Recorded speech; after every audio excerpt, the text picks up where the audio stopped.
Entendu Christophe Castaner jeudi dire qu'il n'y avait pas de signe de radicalisation. Ah bon? Il y a un rapport, je crois, rapport effectivement dont on vous parle ce matin, qui rapporte qu'il y a eu des signalements de cet homme, de la part de ses collègues, signe de radicalisation en 2015. Ça ne veut pas dire pour autant que Christophe Castaner avait tort. Quand Christophe Castaner dit jeudi il n'y avait pas de signe de radicalisation, c'est pour deux raisons. D'abord parce que visiblement un journal ce matin le rapporte comme ça, je crois que c'est le Parisien, le préfet de police le lui a dit, et le préfet de police, son information, c'était le dossier administratif, et il n'y avait rien dans le dossier administratif. On parle de quelque chose d'assez précis et d'important, voire de stratégique pour la société française. Christophe Castaner était l'invité de TF1 hier à 13h face à Anne-Claire Coudray, et sur le plateau de TF1, Christophe Castaner a évoqué la radicalisation de Michael Harpon dans les termes que je vous propose de réentendre. Certains de ses collègues de travail, auraient, en juillet 2015, fait état d'un comportement anormal et d'une altercation suite à l'attentat de Charlie Hebdo. Le policier en charge de la radicalisation les a rencontrés, les a écoutés. Il leur a demandé expressément s'ils voulaient faire un signalement administratif pour que justement nous mettions en place un système de criblage qui était absolument nécessaire. Ils auraient, selon les informations qui m'ont été communiquées, décidé de ne pas faire de signalement. Il y a toute notre folie administrative, collective ou nationale dans ce que dit Christophe Castaner.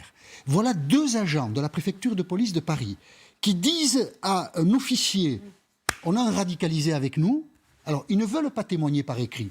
Mettons que ce soit leur problème, comment peut-on accepter que l'officier ne fasse rien de cette information? Et puisque les deux personnes ne veulent pas témoigner par écrit, eh bien on va vivre pendant 4 ans avec quelqu'un qui est radicalisé au cœur de la machine du renseignement policier français. Mais c'est de la dinguerie.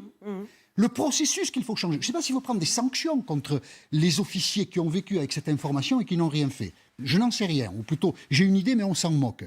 Mais ce qu'il faut faire, c'est exiger des agents de la puissance publique d'agir quand ils ont connaissance de la radicalisation de quelqu'un au sein de l'administration. Il faut que des choses changent. Les collègues ne veuillent pas dénoncer, c'est une chose, mais pourquoi l'officier laisse faire? Eh bien, c'est ça le problème. Il ne faut pas que l'officier reste passif. Alors, l'officier est resté passif parce que selon les règles administratives, c'est courte ligne ça, mais quand même, ça coûte 4 morts. Puisqu'il n'y a pas de déposition écrite, il n'y a pas d'action. C'est ça qu'il faut changer. Dès qu'on a connaissance de quelque chose comme ça, eh bien, on agit.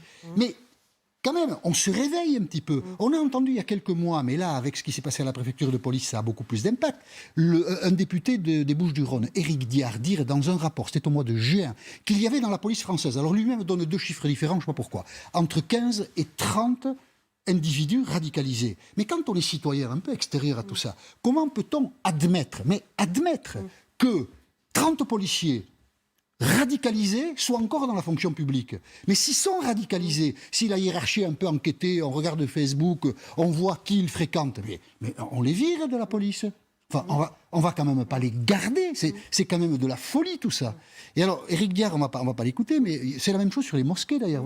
Regardez, on a des chiffres qui circulent, mais depuis longtemps. Sur 2500 mosquées, 132 seraient salafistes. Comment n'a-t-on pas, mais là depuis des années, quand même mis en place des procédures administratives qui permettent de fermer les mosquées quand il y a des risques de salafisme, et on fait ces fermetures de mosquées sous contrôle de la justice. C'est assez simple à faire. Il faut une volonté. Ce n'est pas la question de la démission de Christophe Castaner qui se pose. La question qui se pose, c'est la question de l'action gouvernementale, défaillante ces dernières années, et c'est ça qui doit changer. Et on aura l'occasion d'en reparler. Je vous rappelle donc Gilbert Collard tout à l'heure à 7h10 sur toutes ces questions.